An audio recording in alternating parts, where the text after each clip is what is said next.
देवराज news, जनतेचा आवाज जनतेसाठी। देवराज न्यूजला सबस्क्राईब करा आणि बेल आयकॉनवर क्लिक करा।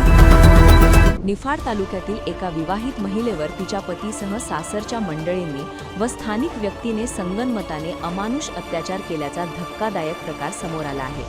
या प्रकरणी तात्काळ कठोर कारवाई न झाल्यास 30 मार्च 2026 पासून आमरण उपोषणाला बसण्याचा इशारा संबंधित महिलेने प्रशासनाला दिला आहे।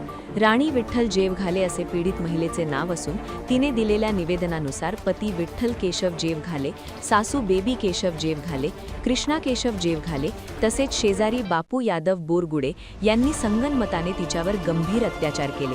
तिला जबरदस्तीने शेताजवळील शेडमध्ये डांबून ठेवत बेकायदेशीर नजर कैद करण्यात आली।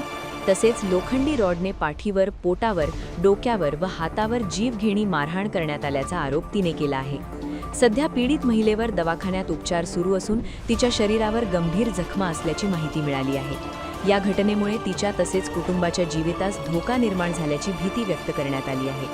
महिलेचे वडील समजावण्यासाठी गेले असता त्यांनाही मारहाण व धमक्या देण्यात आल्याचा आरोप करण्यात आला आहे। दरम्यान 24 मार्च 2026 रोजी निफाड पोलीस ठाण्यात या प्रकरणी केवळ NC नॉन कॉग्निझेबल ऑफेन्स दाखल करण्यात आल्याने आरोपी मोकाट फिरत असून परिसरात दहशतीचे वातावरण असल्याचा आरोप करण्यात आला आहे। पीडित महिलेने प्रशासनाकडे तात्काळ FIR दाखल करून सर्व आरोपींना अटक करण्याची मागणी केली आहे। तसेच भारतीय न्याय संहितेनुसार गंभीर व अजामीनपात्र कलमे लावावीत, स्वतःला व कुटुंबाला पोलीस संरक्षण द्यावे, तसेच संबंधित पोलीस अधिकाऱ्यांच्या निष्क्रियतेची चौकशी करून कारवाई करावी अशी मागणी निवेदनातून करण्यात आली आहे। या घटनेमुळे परिसरात खळबळ उडाली असून प्रशासन काय भूमिका घेते याकडे सर्वांचे लक्ष लागले आहे।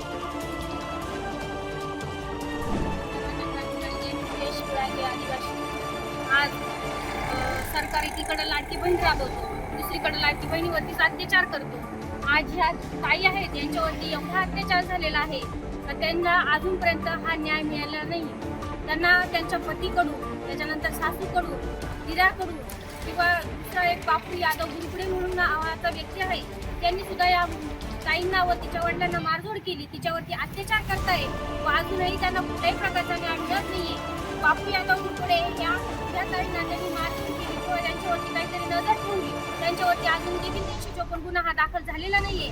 आम्हाला एकच सांगायचं आहे, जर ह्या बापू यादव गुरुपुडेवरती व त्यांच्या जे अन्याय करणारे लोक आहेत त्यांच्यावरती जर गुन्हा दाखल झाला नाही तर येणाऱ्या काळामध्ये आम्ही आंदोलन उभं करू व ज्या महिलांवरती अन्याय होतो, अत्याचार होतो त्यांनी ते सहन न करणं त्यांनी त्यांच्या आईवडिलांना सांगावं। किंवा मला एक विनंती आहे आईवडिलांना का आपण आपली मुलगी जेव्हा देतो तेव्हा त्या मुलीची तुम्ही विचारपूस करत जा। ती मुलगी अन्याय सहन करते, मारझोड खाते का, ती फक्त आई बापांचं नको इज्जत न जाण्यासाठी आज ती संसारासाठी झडते। त्या संसारासाठी झटता आज तिच्यावरती आत्महत्या करण्याची वेळ येते किंवा तिला एवढा मारझोड, तिच्यावरती अत्याचार होतो।